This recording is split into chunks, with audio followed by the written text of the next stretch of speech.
प्रभु जी राधे राधे, सबको राधे राधे। सभी अच्छे होंगे, स्वस्थ होंगे, खुश होंगे।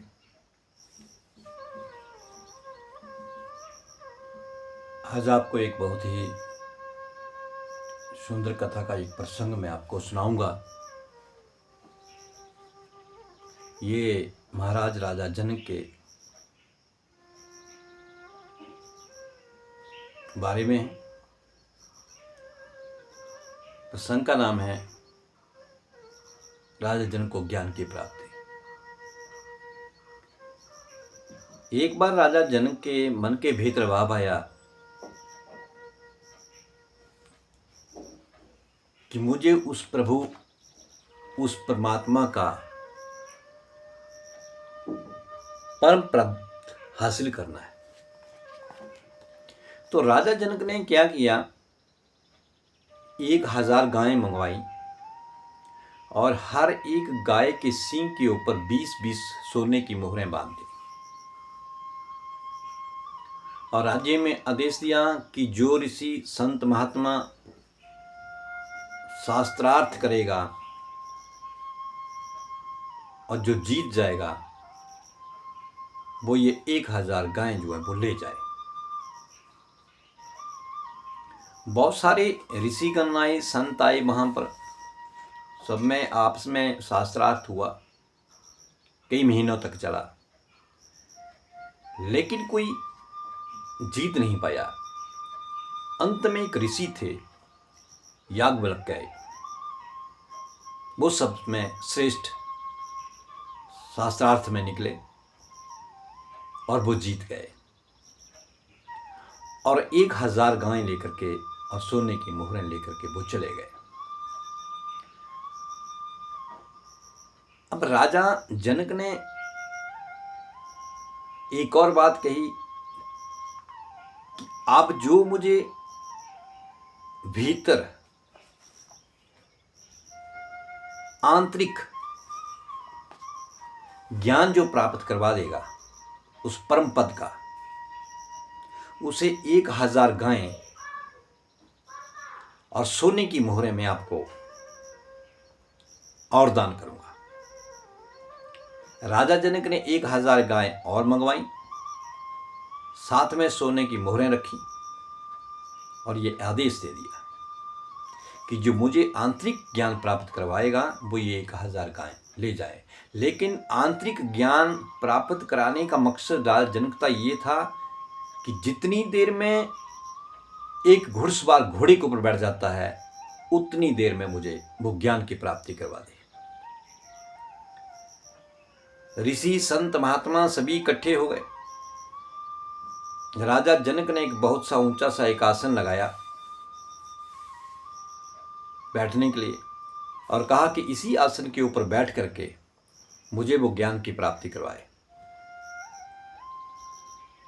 लेकिन राजा जनक ने वो भी बता दिया कि मुझे इतनी देर में आंतरिक ज्ञान होना चाहिए जितनी देर में एक घुड़सवार घोड़ी के ऊपर बैठ जाता है।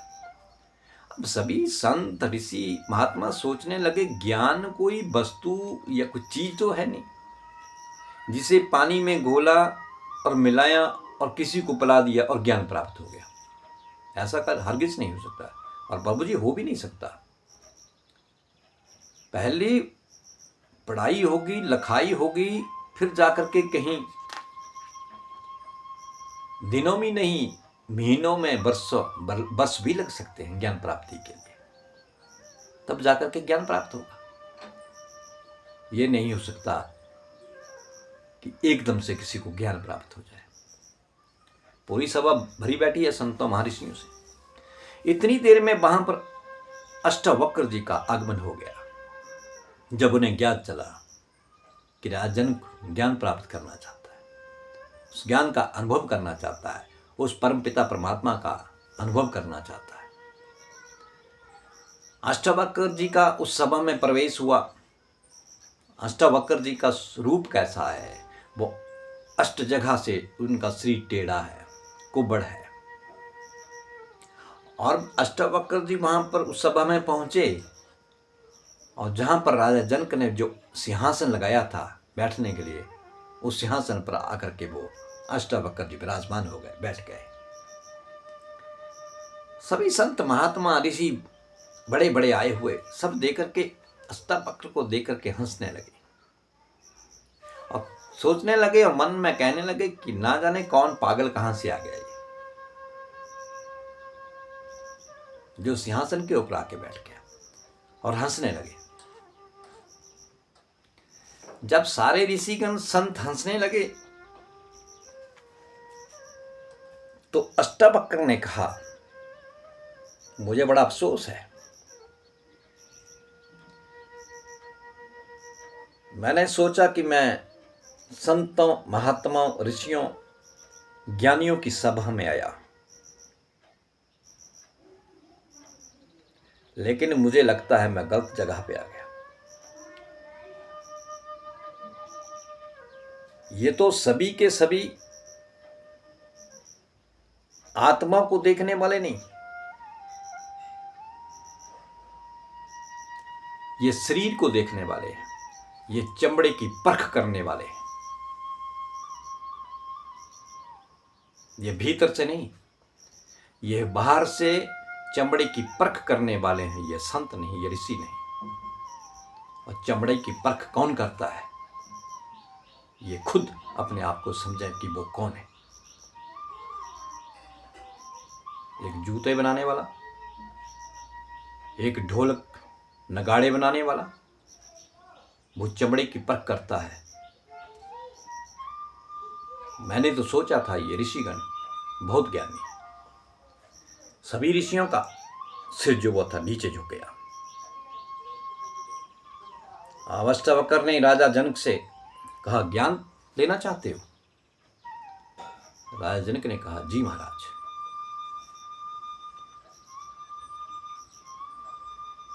अष्टावक्र ने कहा, ज्ञान प्राप्त कर रहा है, कुछ प्राप्त करने के लिए, मंत्र लेने के लिए, शब्द लेने के लिए दक्षिणा भी देनी पड़ती है, शुक्राना भी देना पड़ेगा। राजा जनक ने कहा, महाराज अवश्य दूंगा। अष्टावक्र ने कहा, सोच लो राजा,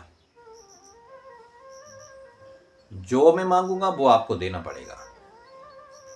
राजा जनक ने कहा, महाराज जो कुछ भी ये है, राज्य धन दौलत जितना भी जो कुछ मेरे पास है, जो आप मांगोगे मैं वो दूंगा।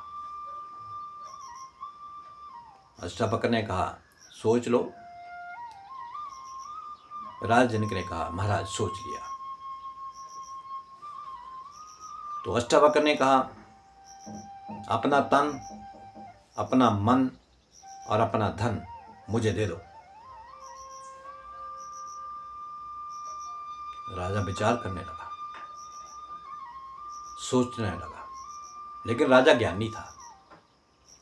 उन्होंने कहा, महाराज मैंने तन मन धन सब आपको दिया। अष्टावक्र ने कहा, राजन कैसे नहीं, हाथ में जल लो और संकल्प करो कि मेरा जनक जो कुछ भी मेरे पास है, तन धन मन, आज भरी सभा में ये संकल्प लेता हूं कि ये मैं सब ऋषि अष्टावक्र को सौंपता हूं। राजा जनक ने कहा, ठीक है महाराज। राजा जनक ने हाथ में पानी लिया, चुल्लू भर पानी लिया, संकल्प किया और अष्टावक्र के सामने उस जल को दे दिया।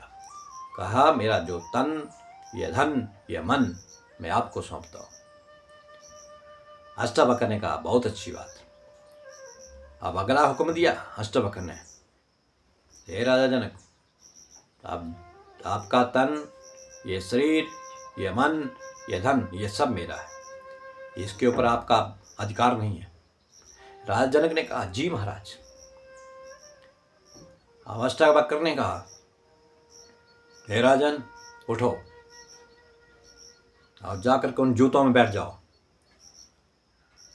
जहां पर ऋषियों महर्षियों सभा के जूते उतरे हुए थे, खुले हुए थे। पूरी सभा में सन्नाटा छा गया कि एक राजा ये कैसा आदेश दे दिया। प्रजा के जूतों में जाकर के राजा बैठे। अष्टावक्र ने ऐसा क्यों कहा? क्योंकि अष्टावक्र राजा की लोक लज्जा को समाप्त करना चाहते थे। प्रभु जी, मनुष्य अपनी लोक लाज के लिए कुछ भी कर सकता है, लेकिन वो हीन कार्य नहीं करेगा। कोई धन वाला हो, बड़े बंगले वाला हो, बड़े ओहदे वाला हो, अगर किसी को आप कह दो कि जाओ वो जूते उठा के लाओ, वो लाएगा? नहीं लाएगा। ये लोक लज्जा ही मनुष्य को इन सब कार्यों से रोकती है। और अष्टावक्र उनकी इस लोक लज्जा को समाप्त करना चाहता है। राजा जनक उठे और जाके जूतों में बैठ गए बड़ी सभा के भीतर। अब राजा जब सभा के भीतर जाकर के बैठ गए,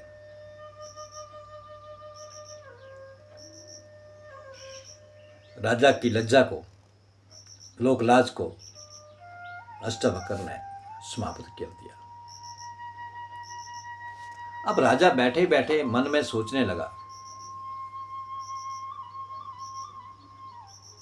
राज्य की तरफ मन जाए, स्त्रियों की तरफ मन भटके, कभी कहीं मन चला जाए।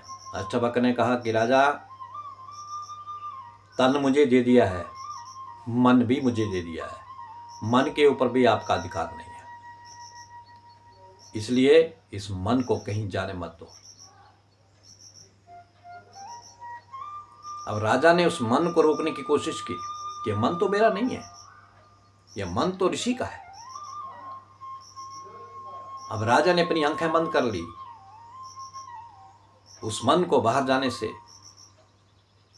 भटकने से रोकना चाहा, रोकने की कोशिश की कि मन मेरा नहीं है। अब जैसे ही आंखें बंद की कि मन मेरा नहीं है, अब राजा की जो रूह थी, जब आंखें बंद की, ध्यान लगा, क्योंकि राजा समझदार था कि मन के ऊपर मेरा दावा नहीं है। अब यही बात समझने की देर थी कि मन मेरा नहीं है, तन मेरा नहीं है। अब राजा का मन एकाग्र हो गया, रुक गया। जब ख्याल आया और वो ख्याल एक जगह टिक गया, अष्टावक्र ने अपनी तवज्जो दी कि अब राजा जनक ने मन को एकाग्र कर लिया है।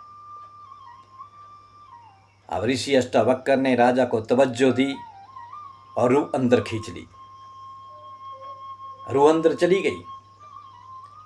रूहानी मंजिलों की सैर करते हुई वो रूह सचखंड तक पहुंच गई। ना जाने कहां कहां तक वो रूह जो थी वो सैर करती रही। अष्टावक्र ने शब्द की लज्जत दे दी।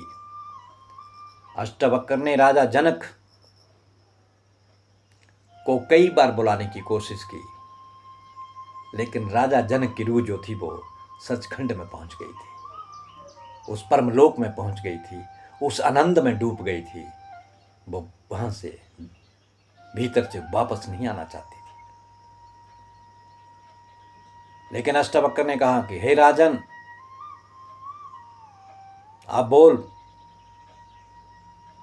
तू कौन? ऋषि ने जितनी देर मुनासिब समझा राजा जनक को अंदर उस रूह को मजा लेने दिया, लज्जत लेने दी। आखिर में उसका ख्याल नीचे लाए, उस रूह को नीचे वापस लाए। जब राजा जनक ने आंखें खोली तो अष्टावक्र ने पूछा, राजा जनक, क्या ज्ञान प्राप्त हो गया? राजा जनक ने कहा, जी महाराज, ज्ञान प्राप्त हो गया। यह ज्ञान इतना श्रेष्ठ और उत्तम था कि मैंने इस बारे में कभी सपने में भी नहीं सोचा था। ऋषि ने फिर पूछा, कोई शक तो नहीं है राजा? जनक ने कहा, जी कोई शक नहीं है। अब अष्टावक्र को पूरा भरोसा हो गया कि राजा जनक को ज्ञान की प्राप्ति हो गई है। अब ऋषि अष्टावक्र ने कहा, जो तन, जो धन और जो मन आपने मुझे शुक्राना के रूप में दिया था, दक्षिणा के रूप में दिया था, मैं आपको प्रसाद के रूप में वापस सौंपता हूँ। लेकिन हे राजा जनक, ये केवल मैंने आपको प्रसाद के रूप में दिया है। इन्हें अपना मत समझना कि ये मेरा है। तो राज्य भी कर और भजन भी कर, संसार और इसकी धन दौलत से मन को बाहर निकाल दे। अब तुम्हें प्रभु के नाम का अनमोल खजाना मिल गया है। अब इस संसार में, इन वस्तुओं में, सके संबंधियों में, अपने पराई में मोह नहीं रखोगे, बल्कि प्रभु से उसके प्रेम और अनुभव की उससे याचना करोगे, उससे प्रार्थना करोगे। तो प्रभु जी राजा जनक को ज्ञान की प्राप्ति हुई अष्टावक्र के द्वारा।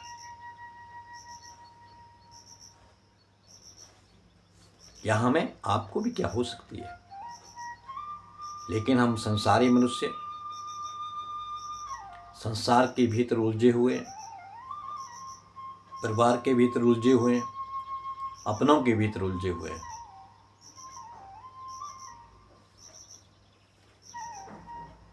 क्योंकि मन बहुत चंचल है, मन को स्थिर रखना बड़ा कठिन है। और ये किसी महात्मा, किसी संत, किसी ऋषि के द्वारा ही ये एकाग्र हो सकता है, ये मन ये रुक सकता है, अन्यथा नहीं रुक सकता प्रभु। इसलिए कोशिश करें, हमें इस जन्म में नहीं, आगे वाले जन्म में, उससे आगे वाले जन्म में कभी तो प्रभु की प्राप्ति होगी, लेकिन किसी सच्चे संत, किसी ऋषि के पास जाने के उपरांत ही ऐसा भाव हो सकता है।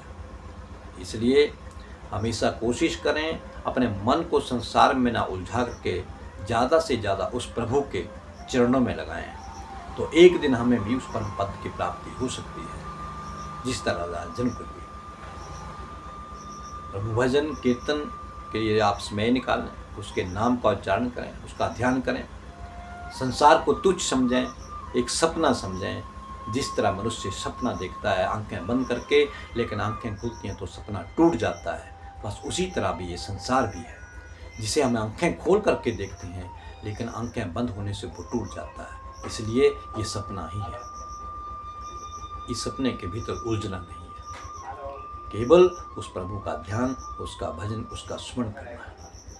अवश्य ज्ञान की प्राप्ति होगी, लेकिन किसी गुरु, सच्चे संत के सानिध्य में जाकर ये सब कुछ हो सकता है। तो आज की कथा का प्रसंग आपको कैसा लगा? अवश्य लाइक करें, सब्सक्राइब करें। सबको राधे राधे।